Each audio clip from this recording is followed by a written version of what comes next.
Jueves 27 de junio, la última semana del último mes del primer semestre del año. Nos reunimos aquí con la emisión número 572 de la memoria histórica uno contada del conflicto armado en Colombia. Estamos a 28 episodios de llegar al número 600. Y el tema es muy importante porque es una combinación de la amenaza comunista contra Colombia, quizás un elemento muy valioso para entender dónde está o dónde estuvo primero esa transición de bandoleros liberales a comunistas y cómo se fue volviendo comunista toda la bandolerización que había en Colombia, pero también aquí se le agrega otro ingrediente que es el paso o esa transición, esa mutación que hay de la incidencia de sectores radicales de la Iglesia Católica ubicados en la teología de la liberación, que actúan de manera sincronizada mientras el ELN se reúne con grupos terroristas de todo el continente en las montañas santanderianas a planear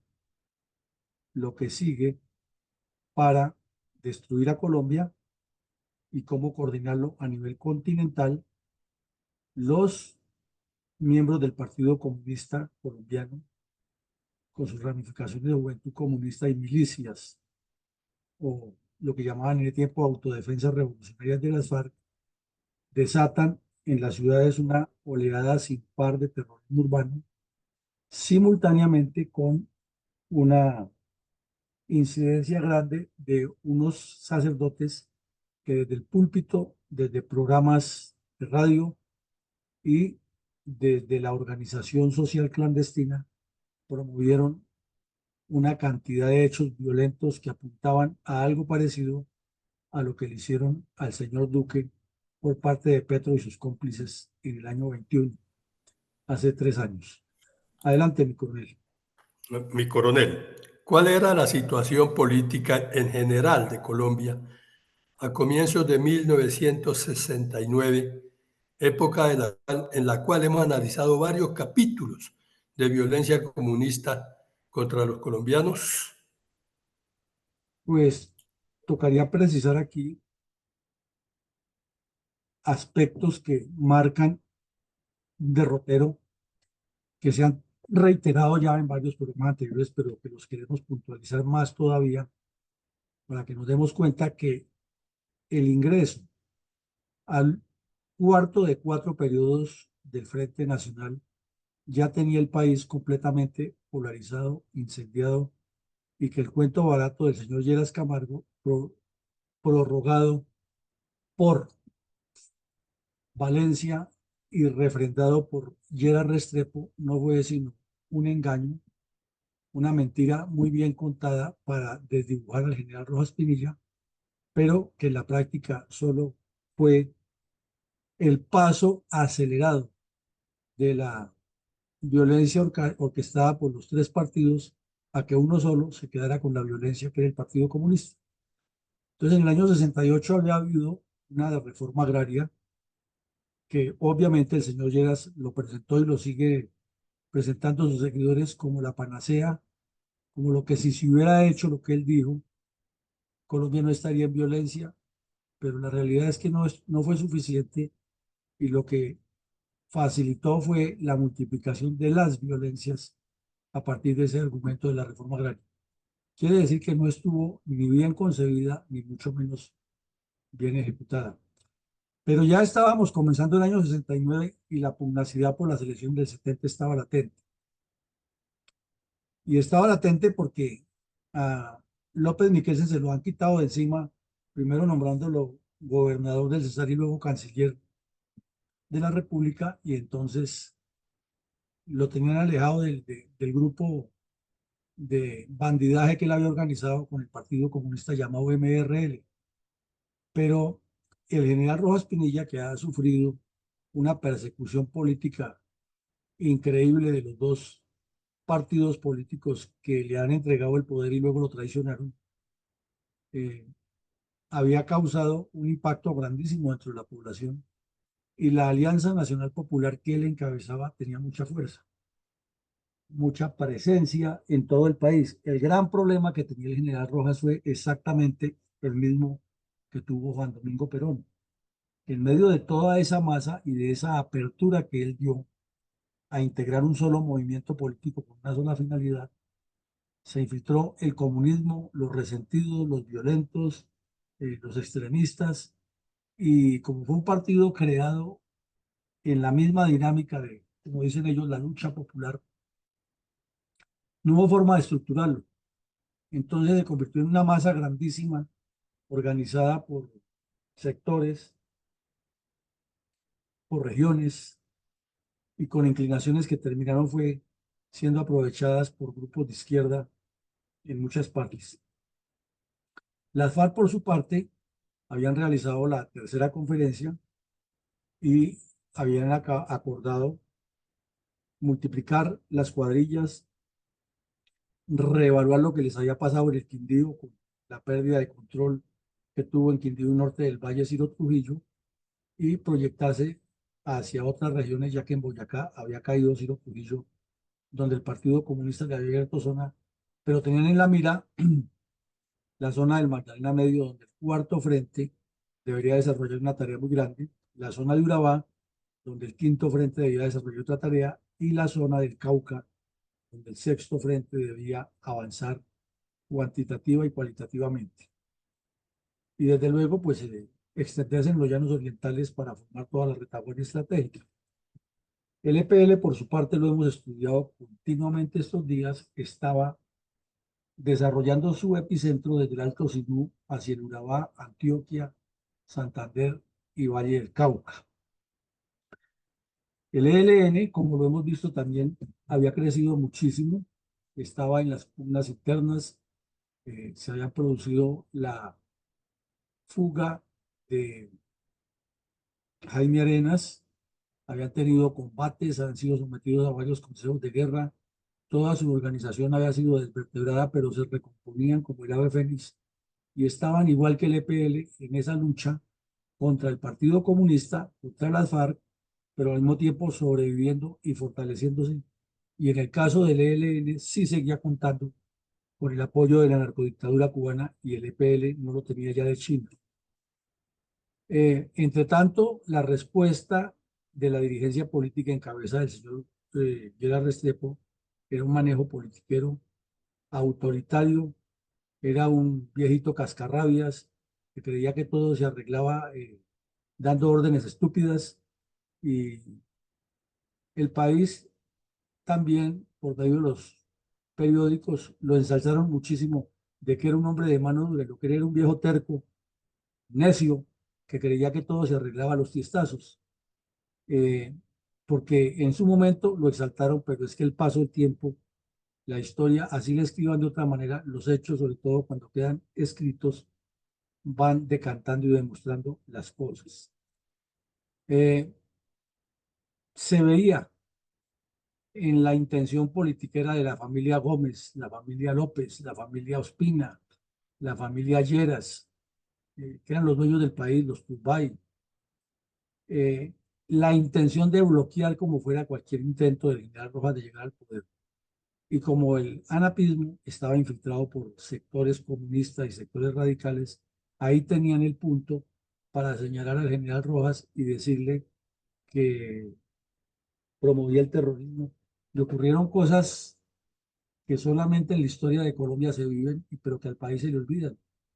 Hubo varias ocasiones en que la vivienda del general Rojas Pinilla en el barrio Teusaquillo, aquí en Bogotá, más o menos calle 15 con carrera 30, perdón, carrera 15 con calle 36, 37, más o menos. Fue rodeada varias veces por el ejército y le impedían a él y a la familia salir. Imagínense, un señor que fue comandante general de las fuerzas militares y el mejor presidente que ha tenido Colombia en los últimos 150 años, y bloqueado en su vivienda y no podía salir. Y muchas de las personas que militaban con él eran detenidas, algunas con razones, porque sí estaban relacionadas con acciones violentas, y otras solamente por causarle daño al general, y eso era orquestado desde el alto gobierno. Entonces, como la canción mexicana, ¿qué de raro tiene que un año después le robaran las elecciones? Era que no querían que subiera al poder el general Rojas y que su movimiento estaba sindicado de estar infiltrado por el comunismo. Pero ellos nunca le hicieron lo mismo al señor López Michelsen. Entonces uno se pregunta si, bueno, tienen razón, el comunismo no puede progresar y hay que bloquearlos como sea, porque están dañando el país. ¿Por qué a López Michelsen si no le hicieron absolutamente nada y antes al contrario fue canciller, gobernador fundador del Cesar y prácticamente le alistaron la candidatura presidencial para el 74 para pensarlo, ¿no? Bueno, hay una influencia comunista grande que se nota y lo vamos a ver hoy en la violencia urbana y rural y, como lo decíamos, un acercamiento de la iglesia a esas violencias cuando la iglesia había sido al contrario cuestionada por la misma izquierda que la llamaba retardataria. Pero los concilios en el Vaticano le dieron paso a ese cuento de la iglesia transformadora, la iglesia liberadora, la nueva alianza y un montón de términos y de argumentaciones que vamos a ver hoy y a analizar cómo interactúan o intercalan unos con otros y nos llevan a que a partir del 68-69 la violencia tenga también otro cariz. Antes lo ha tenido el liberal conservador comunista y ahora tiene aquí frontalmente la aparición de los sectores radicales de la iglesia, especialmente después de la visita del Papa Pablo VI y del concilio que hubo en Medellín. Entonces, esto es largo, la Iglesia Católica siempre sale a la defensa que ellos no tienen nada que ver, pero los hechos siempre demuestran cosas contrarias. Adelante, mi coronel. Mi coronel, ¿a qué se refería el diario El Tiempo en la primera edición dominical de 1969, cuando tituló en el resumen semanal Pedreas en Cali, otro avión a Cuba? Mi coronel, es que el año 69 comenzó mal, y mal es mal. Primero, la narcodictadura cubana estaba promoviendo en todo el continente los 10 años de la Revolución Comunista. Y esos 10 años de Revolución Comunista lo habían promovido una reunión clandestina del ELN, varios grupos terroristas del continente en Santander, en el área de Upón. El presidente Lleras comenzó viajando a hacer politiquería en el departamento de Boyacá y les prometió a los campesinos que les iba a mejorar los ingresos, que les iba a dar carro, casa y beca, que les iba a hacer trenes aéreos, que les iba a colocar túneles desde Bogotá hasta Tunja. Mejor dicho, ese año él iba a transformar el mundo con toda esa visita que hizo a Boyacá. La violencia estaba disparada aquí en las ciudades, el robo, el hurto, el atraco, era igual que ahora, y la imprevisión de los gobernantes, igual el alcalde de Bogotá, el señor Virgilio Barco, y aquí en la capital hubo una tragedia en el barrio Reyes, en el barrio Egipto de Bogotá, por exceso de público murieron 6 personas por culpa de un borracho que armó una zambra ahí. Eh, en Cali, que es la primera parte del titular que usted pregunta, se desató un desorden público que duró casi un mes. O sea, lo que ocurrió en el gobierno de Duque es apenas la réplica de lo que ya había ocurrido en la ciudad de Cali. Y hubo todo lo que sabemos que sucede en esos actos vandálicos, pedreas, bombas incendiarias, asaltos a almacenes, destrucción de edificaciones públicas y privadas, robos, ataques a la policía. eh, Hubo hasta un intento que es más grave que lo de ahora, que era una reedición de la Revolución Francesa. Y el Partido Comunista, con sus bandas urbanas, organizó el asalto al cuartel de policía directamente para llevarse las armas. Y ahí fue uno de los tantos eventos críticos que ocurrió. del Colegio Santa Librada, donde en ese momento estudiaban varios terroristas como Pablo Catatumbo, como un tal Caicedo, que fue el jefe de las FARC en Antioquia, en el sureste antioqueño, el tal Celis, más conocido como, se me escapa en este momento, el gordo ese que viajaba, que ahora es senador, que andaba por México, que era bastante gordo y después le hicieron la liposucción, bandido de la FARC.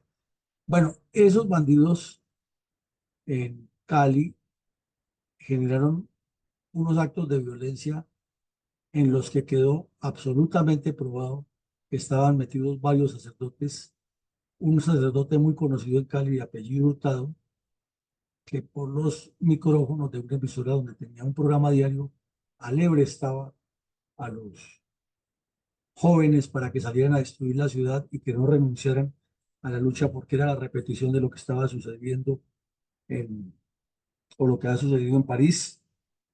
Otro sacerdote, Manuel Alzate, que había escrito un libro muy crítico de la iglesia, estaba instigando la violencia desde el barrio Alfonso López y otros sacerdotes desde sus parroquias promoviendo la misma cosa. Los educadores todos convocando a los estudiantes a salir. Era apenas el comienzo del año. O sea, si uno mira y suma una cosa con la otra, la cumbre terrorista que organizaron en el Magdalena Medio, en el Opón, dirigida por Cuba y por el ELN, tenía como objeto concitar una rebelión continental similar y al mismo tiempo celebrar los 10 años de la Revolución Cubana, lanzándose con todo a tomarse la ciudad de Cali, que sigue siendo hoy un objetivo principal del terrorismo, por los análisis que hemos hecho. Obviamente el señor de Rux esto ni lo menciona, porque él hacía parte del problema, él era de esos curas que desde esa época ya andaba metido en acciones poco santas.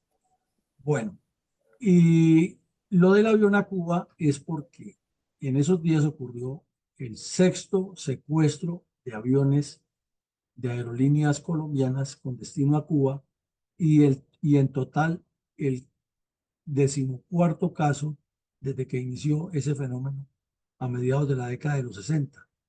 Entonces, nuevamente el escándalo y que iban y la repetición del cuento que cuando llegaban los bandidos a Cuba y desembarcaban, salía la Guardia Nacional Cubana y los recibía con la Fuerza Armada Cubana y los recibía como héroes, eh, le echaban su discurso a la gente que la revolución cubana era buena, que ellos no tenían la culpa, pero que esos muchachos tenían que irse para allá, era porque en sus países eran perseguidos y bla, bla, bla, bla.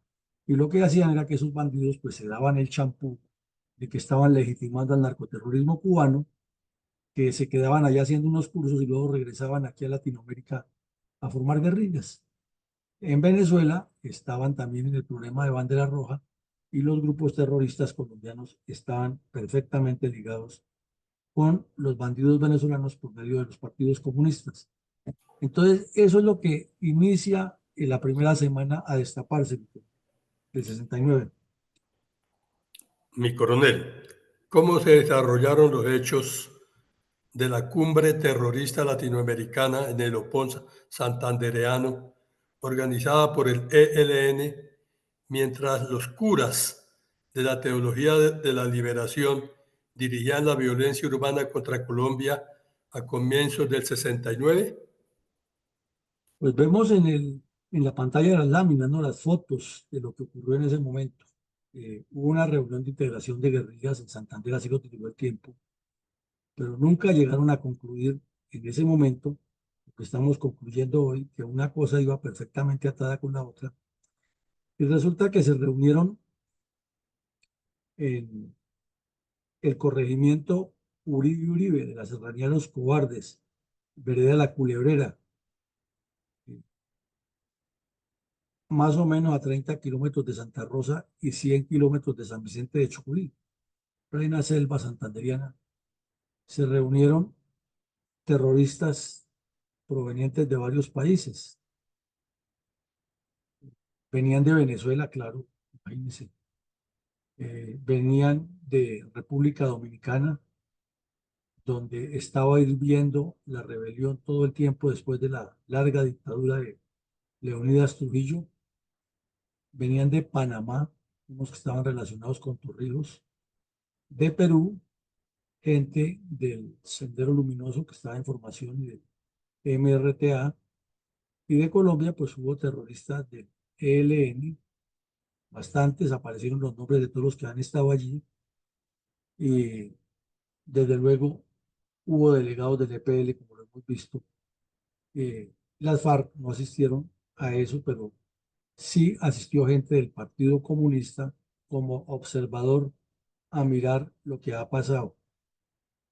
Eh, Todo eso fue causando una sorpresa para los miembros de inteligencia, pero una indiferencia absoluta por parte de los dirigentes políticos que, como ya lo hemos visto, eran empecinados en exaltar las supuestas bondades de la reforma agraria del señor Lleras Restrepo y en evitar a toda costa que el general Rojas Pinilla fuera a ganar las elecciones y en controlar al muchacho rebelde que era Alfonso López, que no se les fuera a salir de las manos. Entonces, también hubo gente de Guatemala, se me olvidó decirles, que después, años después, formaron la Unión Nacional Guerrillera Guatemalteca, la URG.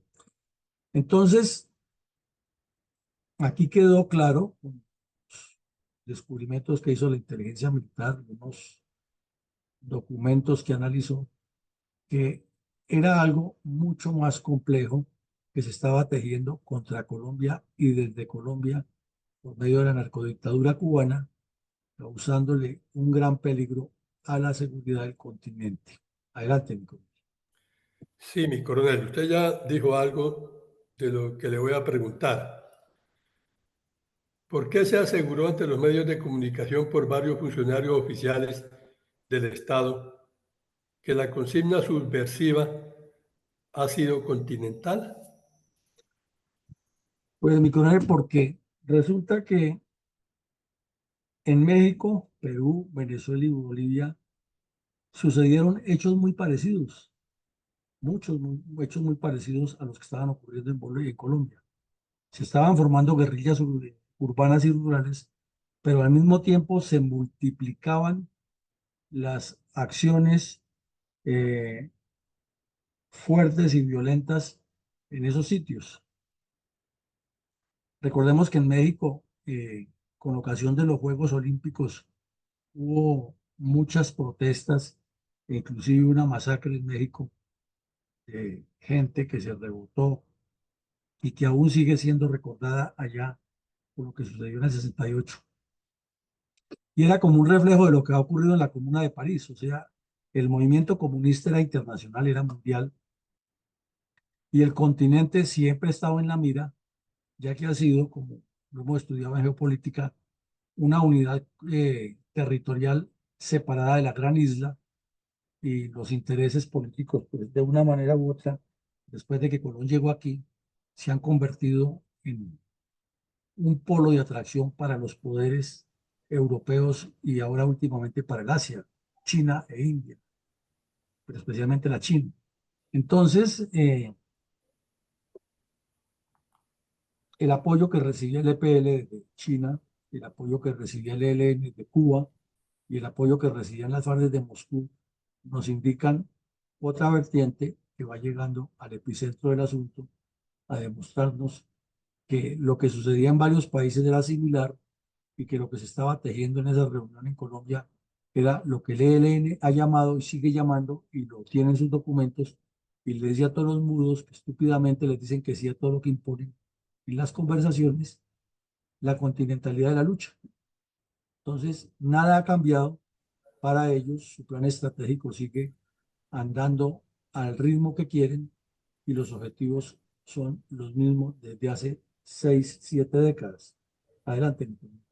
Gracias, mi coronel. Mientras tanto, ¿cuál era la actividad subversiva del Partido Comunista en el barrio Policarpa, Salabarrieta de Bogotá, construido a partir de una invasión de propiedades privadas?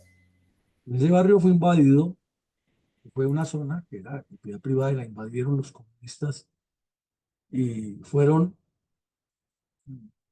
censando y localizando a la gente para que quedaran únicamente ellos. Y entonces quienes habían participado en la invasión y no eran del Partido Comunista o no estaban carnetizados por ellos, los expulsaban, los persiguieron, les robaron lo que ellos se habían robado. Y luego ese barrio finalmente terminó siendo un epicentro de delincuencia terrorista de las FARC y del Partido Comunista, tolerado por diferentes gobiernos. Y ahí está todavía. Y se sabe que históricamente los heridos y enfermos de las FARC han llegado ahí y las veces que el ejército ha intervenido, ha capturado bandidos, pero eso es como una pequeña república independiente que montaron ahí en el centro de la ciudad de Bogotá. Entonces, en esa época lo que estaban haciendo era eso, expulsando a quienes no pertenecían al partido para establecer un control total sobre la zona. Mi coronel, ¿qué relación tenían los sindicatos que estaban promoviendo un violento paro nacional con las guerrillas comunistas de la FARC, el ELN y el EPL vigentes en ese momento?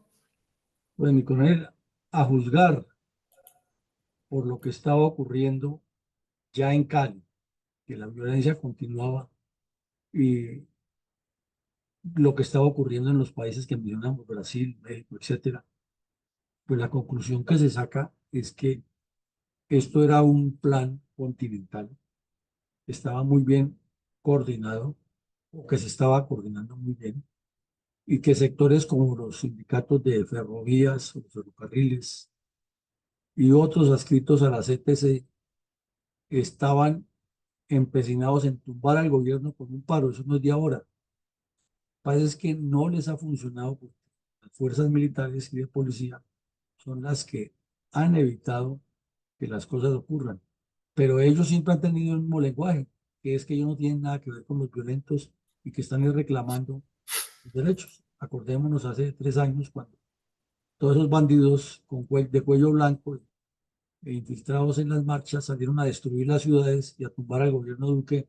Y todos los días salía el señor Maltés, que era el jefe de todo ese bandidaje, diciendo que él no tenía nada que ver, que es lo que estaba era reclamando los derechos de los obreros, pero su lenguaje, su solidaridad era total con los bandidos. Entonces, al mismo tiempo que decía que no tenía nada que ver con ellos, los protegía y el Estado a un parásito de esos, prestándole seguridad y las empresas donde pertenecen, a los sindicatos que pertenecen, pagándole elevadísimos honorarios por no hacer nada distinto que destruir el país. Y eso viene desde esa época. Entonces, esos sindicatos estaban al mismo tiempo que en Cali había reventado esa protesta, que era todos los días de 10, 12 horas de acciones violentas y el día siguiente reiniciaba, o por las noches también causaban acciones criminales. Ellos decían que estaban organizando un paro obrero y que no tenían nada que ver con esas protestas, pero que era el reclamo de los obreros, o sea, repetición de la repetidera. Mi coronel, al final, ¿quién resultó ser el secuestrador del avión de Avianca desviado por terroristas del ELN a Cuba a comienzos de 1969? Pues como siempre se tejieron especulaciones, se supo quién eran los nombres, por lo menos los que estaban registrados en las aerolíneas, pero se determinó que el sujeto que había dirigido eso eh, era un delincuente eh, natural de Ituango, Antioquia, que se había desplazado hacia La Guajira con el fin de secuestrar esa aeronave, que ya tenía toda la información exacta de la ruta que hacía hacia Bogotá y lo que llamaban los aviones lecheros, las estaciones que hacía para completar el vuelo antes de llegar a Bogotá.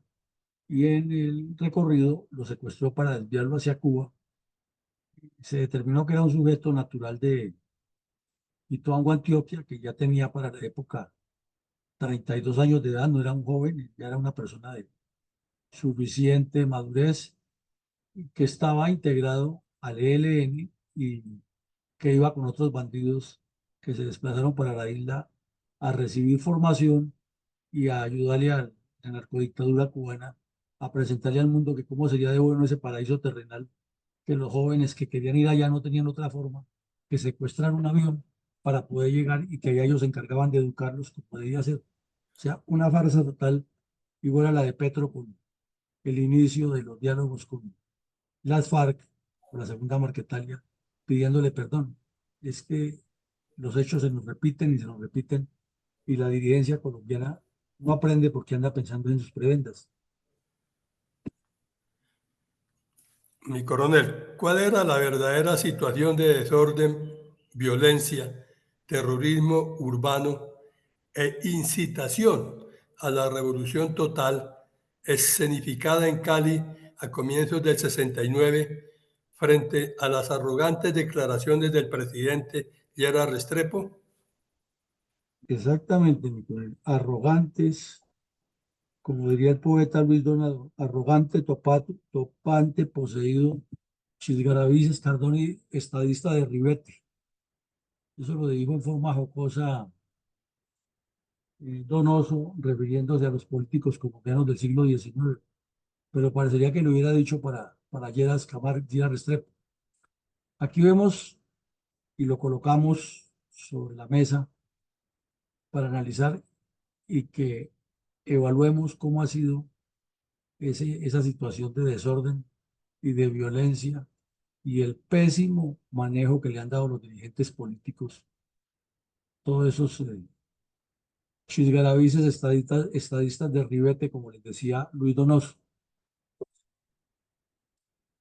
El señor Lleras todos los días decía, hacía su alocución y aprovechaba que la televisión en blanco y negro ya tenía cobertura nacional y salía por la televisión aduciendo un sentido de autoridad que evidentemente no lo tenía, pero era la novedad de la televisión y los medios de comunicación. Que habló el presidente Lleras, el señor presidente refirió al país y decía algo que resultaría como si Jaime Garzón estuviera vivo, nos diría que en Cuac también hay tiempo para el humor, que el gobierno no tolerará eso, que el gobierno no permitirá el paro nacional, pero todos los días se lo hacían, todos los días se lo hacían. Y la solución, como usted ve ahí en la parte inferior de la ayuda que está a la izquierda de la pantalla, que llevarían a 2.000 soldados de Cali a Cali provenientes de Popayán. O sea, la solución, como siempre, es que vayan los soldados y los policías y se maten con toda esa gente que está rebotada y los políticos lavándose las manos. En paralelo, el ospinismo, el laureanismo, eh, el sector de derecha del Partido Liberal y hasta el mismo MRL, quien lo creyera, jugando a Dios y al diablo, diciendo que respaldaban absolutamente el gobierno. Y como estaban recién creadas las juntas de acción comunal y las manipulaba Lleras, entonces le daba la orden al director nacional de las juntas de acción comunal que hablara en nombre de todas las juntas, diciendo que las juntas respaldaban al gobierno. Pero desde luego eso era mentira, eso era ahí publicidad. Entonces, contrasta eso con el titular que había debajo, difícil situación en Cali. Entonces, ¿cómo entiende uno? No hay forma de entenderlo. El problema se ha suscitado era porque hubo un aumento en las tarifas de energía eléctrica, de agua, de servicio telefónico, de transporte y de combustibles. Obviamente, si le subían al combustible, subía el valor del transporte, pero al subir el valor del transporte, pues subía el valor del transporte de carga y naturalmente incidía en los precios al consumidor de los diferentes artículos de primera necesidad. Entonces la gente se rebotó en Cali muy fuerte y ya como estaba instigada por los comunistas y con los sacerdotes desde las parroquias y desde la organización clandestina y desde emisoras incitándolos, pues la situación en Cali se puso terrible, fue violenta. Fueron más de 20 días de hechos lamentables. Y entre tanto, el señor Lleras, por allá en la nebulosa, diciendo que no toleraría desórdenes. Pero lo peor es que desde Estados Unidos, el Jumbo Johnson, que era el presidente de Estados Unidos, diciendo que estaba maravillado y admirado de Colombia. Entonces, por todos los lados las cosas andaban mal. Y de remate, mientras el presidente decía que no toleraba desórdenes, en contraste, la Unión de Trabajadores de Colombia ya prácticamente estaba convocando el paro cívico y diciéndole que no le iba a tolerar nada. Y la solución era que todavía seguían en Cali el señor Lloreda Caicedo, que después fue ministro de Defensa, y que uno no entiende por qué los altos mandos tomaron la decisión de colocarle el nombre de a un batallón de él como si no hubiera héroes en el ejército que realmente merecieran darle ese nombre. Se lo pusieron el nombre de Lloreda a un batallón. Increíble. Bueno, entonces el señor Lloreda Caicedo se reunía con los líderes de la protesta y no tomaba ninguna decisión. Y ya 20 días de destrucción de la ciudad y él no tomaba la decisión de cambiar las tarifas, que era lo que impulsaba a la gente a destruir, que si lo hubiera hecho desde el principio le ha quitado todo el argumento a los comunistas y finalmente tuvo que ceder cuando ya habían destruido media ciudad. Adelante, mi coronel. Mi coronel, ¿qué analizó al respecto el editorial del Tiempo del 13 de enero de 1969 bajo el título Contra la conjura subversiva? Pues ese editorial demuestra cuando la prensa es la calle de un gobierno, cuando es la calle, cuando son arrodillados ante un gobierno, es que todo el editorial cuestionando la infiltración comunista que es eh, afec- que está encaminada mejor, a afectar toda Latinoamérica, que hay unos supuestos líderes sociales, pero que están untados con ideologías extrañas, pero que el señor Gerard Restrepo es la novena maravilla sobre el planeta y que el editorial del periódico confía en que va a sacar el país adelante. Entonces, la mamá pellizca al niño y el niño llora.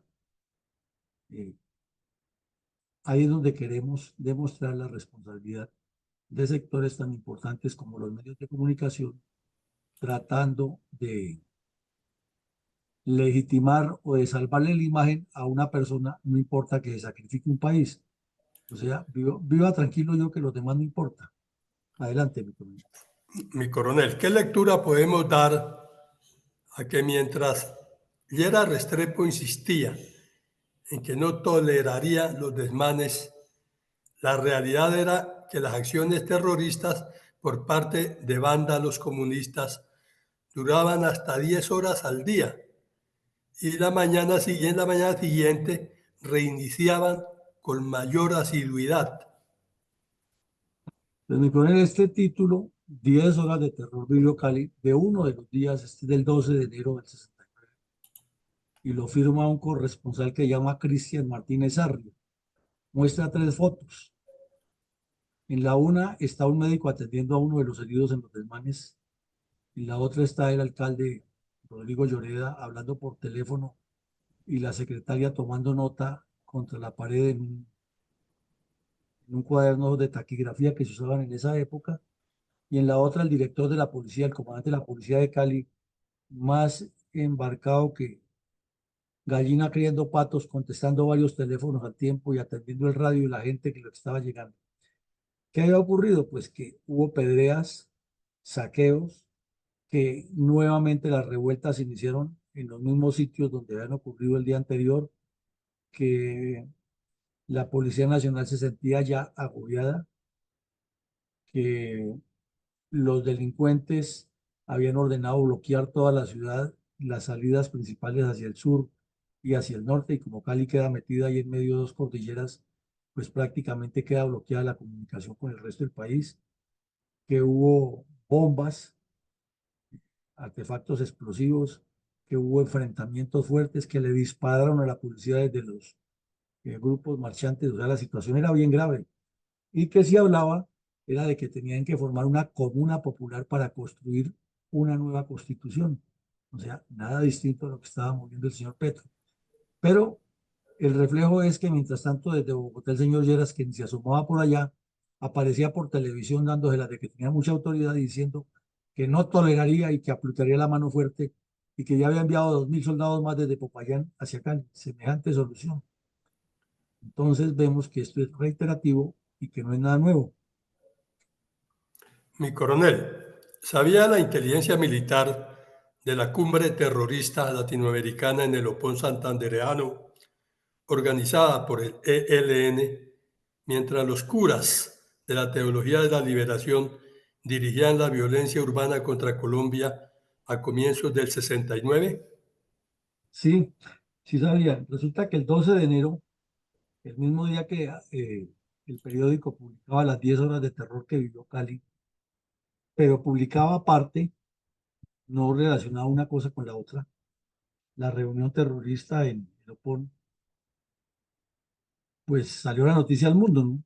Y de inmediato la inteligencia militar venezolana contestó, ah, sí, nosotros sabíamos, y sabíamos quiénes fueron de aquí de Venezuela ya.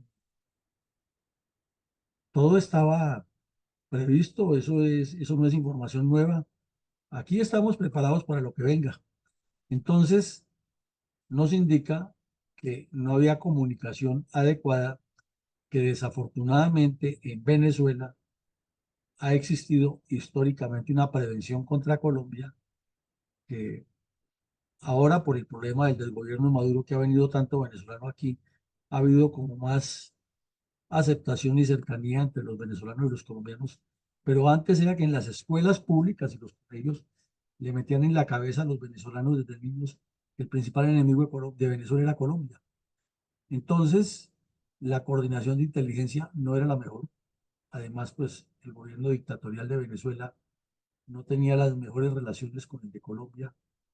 Y después, con esa transición que hubo, eran unas élites que se creían igual que los saudíes de mejor familia que el pueblo venezolano, y la relación no era la mejor. Con algunos sectores sí, pero no con el país. Y entonces por eso esa información no se coordinó, no se intercambió en la medida que correspondía.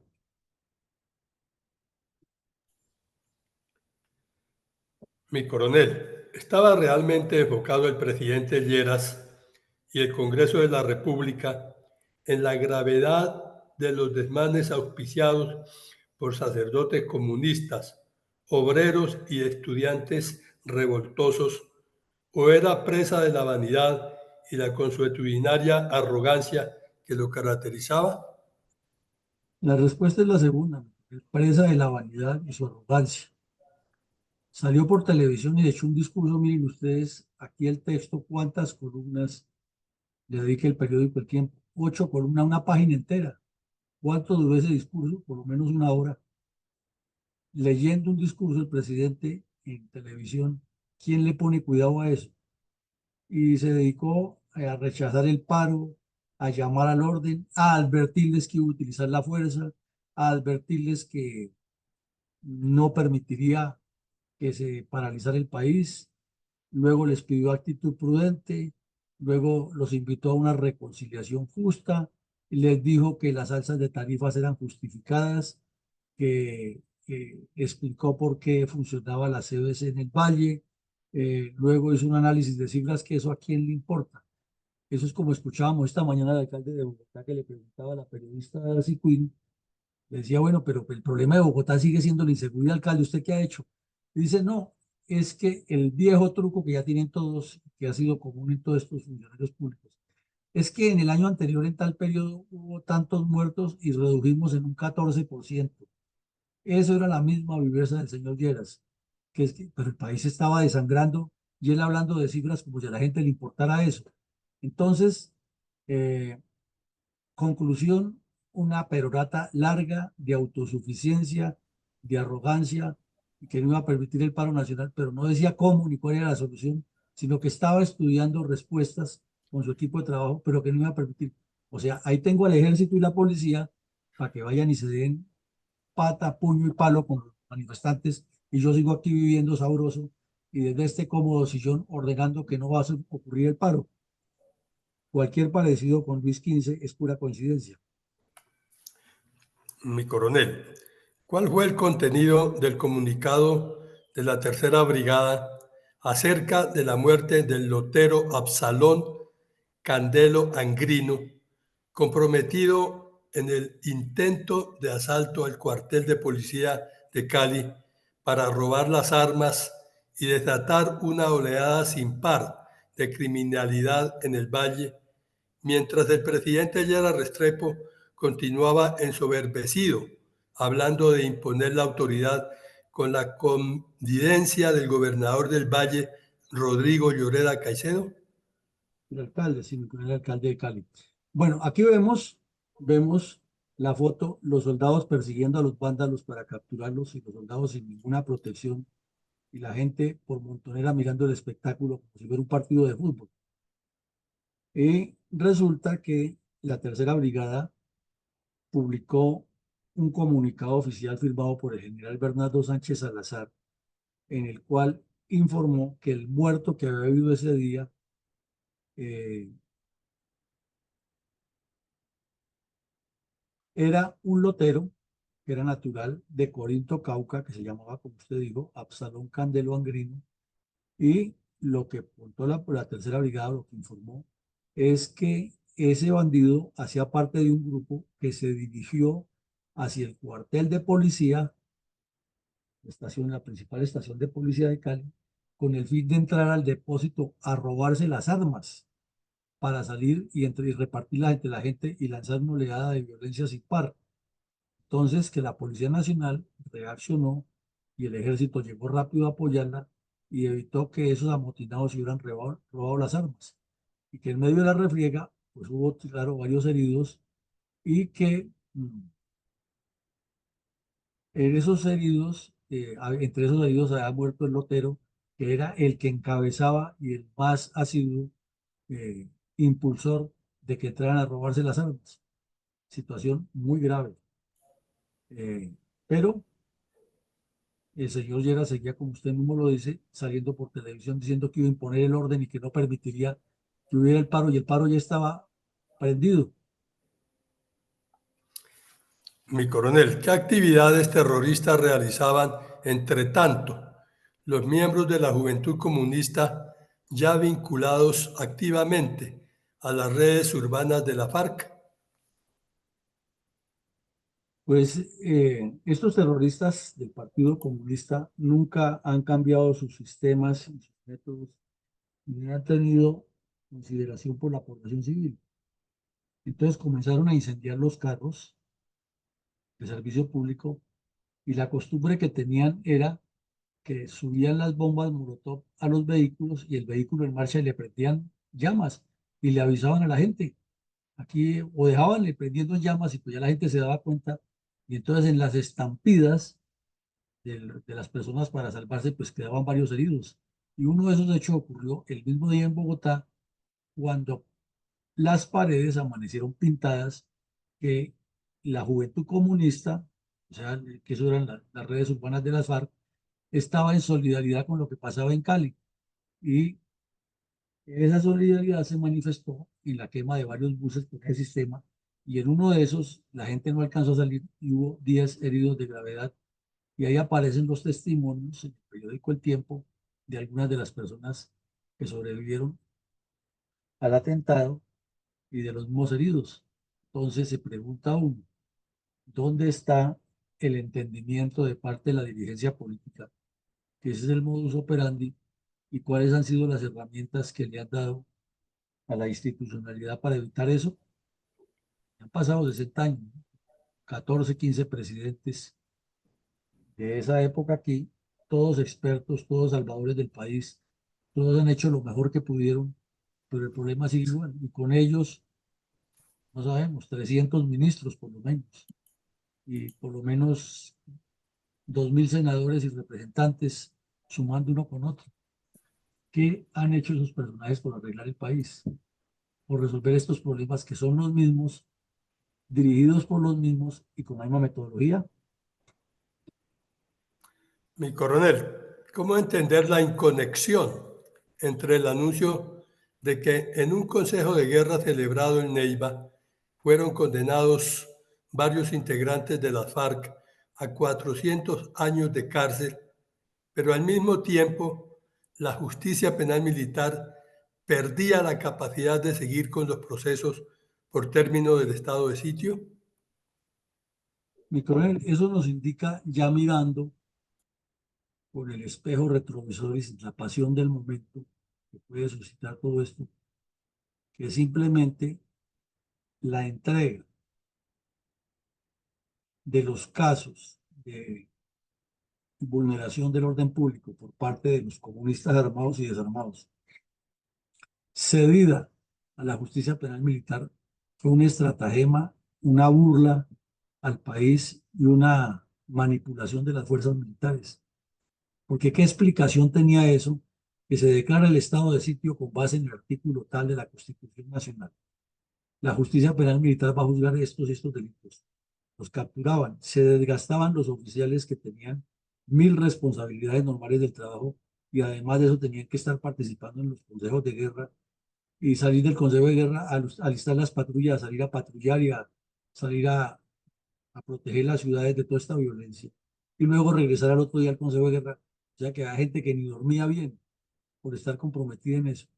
Y terminaba la época del estado de sitio y entonces todos los bandidos pasaban con los expedientes a la justicia ordinaria y allí aparecía Pardo Legal, y Eduardo Umaña y todos los representantes de los bandidos y los sacaban libres, que porque el proceso le faltaba una coma a una resolución, que le faltaba no sé qué, que en tal documento, que fue que en el Consejo de Guerra no le permitieron hablar en el momento que le correspondía al defensor, o sea, puras cosas de forma heredada de ese leguleyismo santanderista corrupto que nos ha descompuesto el país y eh, quedaban libres. Entonces uno se pregunta ya hoy, mirando las cosas con una lupa grande, ¿para qué sirvió eso? Solamente para desprestigiar a la institución militar y los políticos no aparecen respondiendo por ningún lado, y menos la justicia. Entonces los jueces corruptos y descompuestos que ha habido por montones todo el tiempo no tenían trabajo y lo más fácil era cesar esos procedimientos para no tener que trabajar porque según el abogado defensor le faltaba la coma, le faltaba el documento tal, el, el, el presidente del Consejo de Guerra había mirado mal a un guerrillero o le había dicho bandido en la sesión, cualquier cosa de esas, entonces ya eso era suficiente para cesar el procedimiento y dejarlos libres. Y aquí vemos el caso de que en el Huila, el teniente coronel Orejuela Escobar preside un consejo de guerra, salen condenados una gran cantidad de bandidos, unos presentes y otros ausentes, y sumando las condenas entre todos, totalizan 400 años. Entonces cualquiera dice, hubo justicia, porque los que cayeron ya están y cuando caigan pagarán el resto. Mentiras. El mismo día que ocurrió ese fallo, en Bogotá, eh, el Ministerio de Justicia publicó documento informando que cesaba la competencia de la justicia penal militar en todo el país sobre los casos que estaban investigando. Pues los bandidos felices, imagínense ustedes, si inmediatamente los han condenado, ya pasaba la justicia civil y los abogados iban a decir todas esas trapisondas y quedaban libres. Y entonces así tiro fijo, todos los que estaban metidos en esos expedientes fueron dilatando su responsabilidad de la justicia y nunca hubo forma de procesarlos. Mi coronel, ¿por qué las autoridades del Valle pidieron al sacerdote comunista Eduardo Gallardo que no incitara a la comunidad al desorden civil? Pues porque resulta que ese padre había estado en Pasto y en Pasto también ocurrieron unos desmanes terribles. Y luego lo trasladaron a Cali o se trasladó allá y siguió incitando. Entonces el presidente o el candidato a presidente Andrés Misael Pastrana, que andaba haciendo politiquería, lo llamó el sacerdote rebelde de la capital de Nariño y lo calificó de reverendo padre y cura guerrillero. Y con eso ya él salió y dijo por la televisión, y los colombianos en su estupidez colectiva, repitiendo lo mismo que ahora. Ahora sale cualquier politiquero de estos y le dice a Petro que es comunista y que está dañando el país, y la gente corre detrás de ese. Sí. Uy, ese sí le cantó la verdad al presidente. Aquí hizo lo mismo Pastrana. Dijo que el cura era un cura guerrillero y un reverendo padre, y eso causó un impacto en la comunidad, que era que ahora sí había habido alguien que le decía la verdad a los comunistas. Entonces, en varias ciudades del país organizaron algo que llamaban la Marcha de la Vela. ¿En qué consistía la Marcha de la Vela que promovían los comunistas? Que como le han subido a las tarifas de energía, en todo el país, había que apagar la luz y la gente salía con una vela a protestar, una vela encendida y determinaban los recorridos. Pero el problema era que ya los incitadores, que tenía el Partido Comunista y esos curas de la Teología de la Liberación, tenía sus cómplices que les ayudaban a armar el tierrero y en medio de la protesta siempre había choques y violencia y el riesgo de toda esa gente con velas, porque había unos que no llevaban velas, llevaban era lámparas de esas Coleman, llevaban antorchas, pues ahí tenía que haber heridos porque en el momento de los desmadres, de los desmanes, eh, se reventaban esas lámparas Coleman y había acciones fuera de control ya. Entonces, lo que hicieron las autoridades, porque como los sacerdotes no los podían detener debido a lo que estaba establecido en el concordato, y había que tenerles un proceso muy bien hecho y fuera de eso pedirle a la curia que por favor los entregara, porque no se podían allanar las sedes donde vivían. Entonces, le pidieron varias autoridades, entre ellos el señor Lloreda, que por favor lo que había hecho en Pasto no lo viniera a hacer en Cali. Imagínense ustedes eso. Y el presidente o el candidato a presidente Pastrana sacando pecho, llamándolo el cura guerrillero. Y con eso ya apareció alguien que le dijo la verdad. Ridículo, pero real.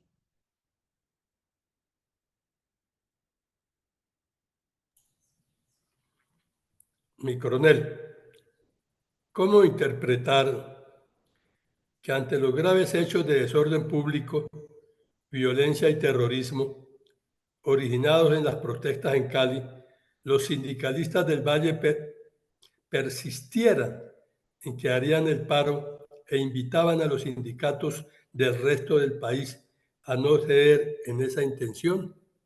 Pues mi coronel, la explicación es fácil y sencilla, que le habían medido el aceite al gobierno. Ya sabían que Llera salía y hablaba ahí, y hablaba y hablaba y decía que él iba a imponer la ley y el orden, pero ellos estaban en su cuento y no paraban su objetivo porque tienen estrategia, tienen objetivos y gravitan alrededor de un concepto marxista-leninista. Entonces, el sindicato del Valle dijo que así se acordara lo que se acordara, ellos tenían otras demandas que el gobierno no les había cumplido, así que se iban a paro y se iban invitando a todos los dirigentes sindicales del resto del país a que los apoyaran en el paro. Y como eso estaba coordinado por el Partido Comunista, entonces tres o cuatro gatos bien ubicados tenían al país en jaque porque de la política presidencial solamente salía eh, reflejo de que tenía mucha autoridad, pero estrategia de seguridad cero y estrategia para resolver el problema a largo plazo cero, ya que además es lo único que le interesaba era terminar su gobierno y dejárselo a otro, y por eso el país se ha descompuesto de esa manera. Mi coronel, ¿qué interpretación daríamos a la cuestionable afirmación del presidente Gerard Restrepo que decía tener fe en el país, mientras la violencia y el terrorismo urbano se extendían al resto del país con los mismos argumentos del alza de los precios de servicios públicos, transporte y combustible? Pero mi coronel siempre se ha criticado que Fidel Castro y Chávez y los dictadores cogen los medios de comunicación y echan peroratas eternas, ¿no? Pero Gerard Restrepo andaba en las mismas. Mire usted, en menos de 2 semanas, la tercera perorata por televisión. Y ahí ve usted el contexto tan largo, y eso que la imagen está recortada, donde dijo tengo confianza en el país y volvió y echó todo ese cuento. Y que él no permitiría y que mantendría la ley y el orden y que él era el representante, pero allá desde el palacio rodeado de soldados que lo cuidaban, obviamente. Y mientras tanto miremos la lámina de la derecha. Saqueos y heridos en Medellín. Eh, en Pasto, por la fuerza de la presión, suspendieron las alzas de tarifas en contravía con lo que estaba diciendo el presidente. 2 muertos en Pasto. Paro en Florencia, Caquetá. O sea, eso por tomar apenas una de las páginas del periódico de ese día. Entonces la situación era muy compleja. Se notaba que el comunismo internacional estaba ganando la guerra. mediática por lo menos, que estaba poniendo en jaque al país y que el presidente andaba en otro mundo por allá convencido de que era la máxima autoridad porque tenía unas fuerzas militares y de policía ahí listas a sacrificarse por él. Triste realidad, mi coronel. Mi coronel, ¿cuál es la sorprendente historia del sacerdote Manuel Alzate, párroco del barrio Alfonso López Pumarejo de Cali, y cuál su relación con la cumbre terrorista latinoamericana en el Opón Santandereano, organizada por el ELN, mientras los curas de la Teología de la Liberación dirigían la violencia urbana contra Colombia a comienzos del 69? Coronel, esto es una historia larguísima y de esto tenemos que hablar en otro capítulo, porque el famoso cura rojo de Cali tiene historia para leerle y analizarle mucho. Pero resumamos que este era uno de los incitadores a la protesta, que este sujeto había escrito un libro que se llamó Plataforma Conciliar, que era un cuestionamiento a la Iglesia Católica, a las estructuras de la Iglesia, y una incitación a la rebelión popular. En varias ocasiones se declaró camilista, pero negó estar de acuerdo con el ELN, pero decía que era completamente seguidor de las ideas de Camilo Torres. Entonces, como el que dijera, no, es que yo sigo a tiro fijo, pero es que no me gusta la violencia. Pues, ¿cómo así? Si lo sigues porque es de los mismos, ¿no? Entonces, este cura tenía en el barrio Alfonso López de Cali su parroquia y comenzó a promover toda esa violencia y a presentarse como el Jesús verbo y no sustantivo. Fue de los primeros curas que se quitó los hábitos, inclusive el clériman, y se dedicó a el trabajo popular como lo había hecho Pablo VI cuando era obispo de Milán. Entonces, eh, con todo ese guerrero que armó y la cercanía que tenía con la violencia que había en Cali, le llamó la atención el obispo y lo puso en sintonía y le dijo que lo iba a trasladar y ahí fue Troya. El tipo se metió a la iglesia y convocó todo lo que él llamaba la comunidad eclesial de base, que ya era gente que había engatusado y la gente lo seguía porque lo veía como el padrecito, el Salvador, el Mesías, que era el rey de los pobres, y rodearon la iglesia y no lo dejaban salir y que la comunidad no lo dejaba ir y el tipo instigando desde adentro, pero él decía a los periodistas que era un perseguido. Bueno, una historia larguísima.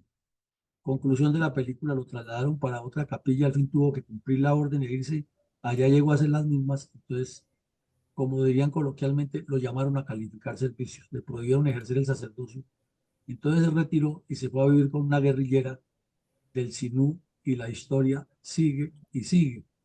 Entonces, nos damos cuenta que la infiltración que ha habido en la Iglesia Católica por parte del comunismo es de larga data y que aquí en Colombia no han entendido eso y nos aparecen hoy curas defendiendo al ELN y hasta proponiendo ser mediadores y estos politiqueros de oficio ni siquiera tienen dos dedos de frente para entender que por ahí está el veneno y se sientan con ellos a dejarse hacer imposiciones, como ha pasado con todos los que han negociado con el ELN, y van hasta generales retirados que tampoco entienden de eso y no se dan cuenta que en los archivos está la historia y está la explicación de qué es lo que quieren y cómo lo hacen. Pero el afán de ganar viáticos y de vivir sabroso, pues ahí los tiene a todos haciéndose pasito mientras los comunistas destruyen el país. Mi coronel, escuchemos con reverencia un minuto de silencio en memoria de todas las víctimas del narcoterrorismo comunista contra Colombia, en particular de los miles de asesinatos ordenados por cabecillas y grupos bandoleros y luego narcoterroristas en nombre del Partido Comunista Colombiano.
Mi coronel, ¿nos puede enunciar algunas reflexiones de orden político estratégico respecto a la cumbre terrorista latinoamericana en el Opón Santandereano, organizada por el ELN, mientras los curas de la Teología de la Liberación dirigían la violencia urbana contra Colombia a comienzos de 1969?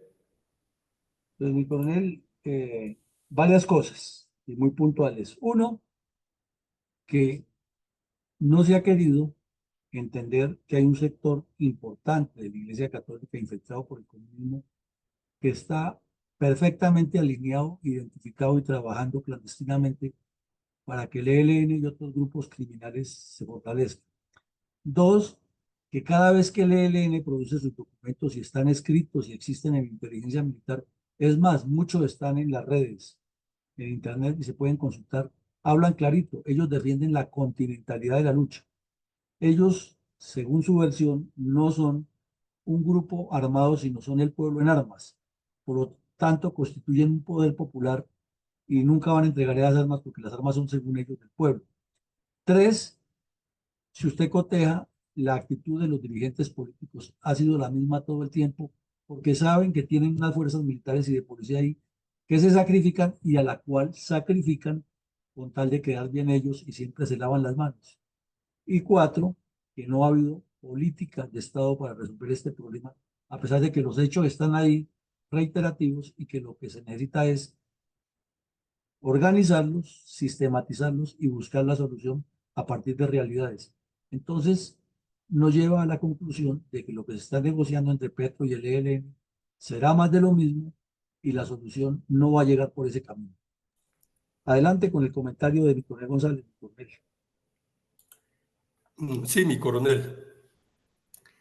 Es el comentario para la emisión 572. Lo envía mi coronel Iván González Urán. Dice así: la década de los años de 1960 fue una etapa de gran influencia comunista en Colombia y en general en toda Latinoamérica. Infiltración efectuada por medio de la docencia, los medios de comunicación, los partidos políticos, los sindicatos, las agrupaciones campesinas, las embajadas de los países de la cortina de hierro y de la China comunista y por los grupos armados terroristas.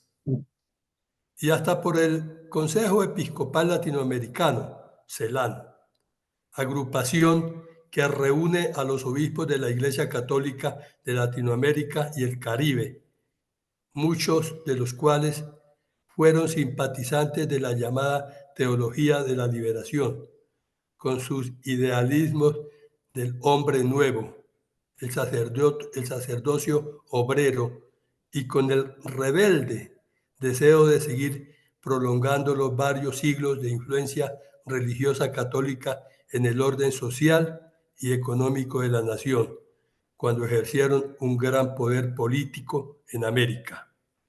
En especial por parte de los jesuitas y otras comunidades católicas que sostuvieron una coadministración paralela al poder real durante toda la conquista y la colonia española. En ese entorno, para el siglo XX, se fortalecieron los grupos terroristas armados, adoctrinados por el comunismo mundial, que se había apoderado de la isla de Cuba para servir de cabeza de playa para la invasión de comunistas del continente latinoamericano. En ella se entrenaron grupos de bandoleros criminales como el autodenominado Ejército de Liberación Nacional, quien terminó siendo encabezado por el sacerdote español Manuel Pérez y el colombiano Camilo Torres, y apoyado por muchos religiosos quienes infundieron en sus filas los criterios de la insurgencia justificada bajo el concepto católico denominado como la revolución de las sotanas. Bajo ese ambiente de enervamiento, inconformación social promovido por los países comunistas a través de sus embajadas, quienes distribuyeron en el país una gran cantidad de propaganda gratuita de llamativa y muy elegante presentación artística y tipográfica que buscaban no solo mostrar un idealismo de vida irreal, sino también ocultar las evidentes y gigantescas masacres en masa de seres humanos en nombre del comunismo, donde se cuentan las cometidas en Rusia por Stalin a base de hambre, como el recordado holocausto en Ucrania y la de la China comunista por orden de Mao Zedong, y en los países surasiáticos el nombre del pueblo enfrentando a la misma población entre sí.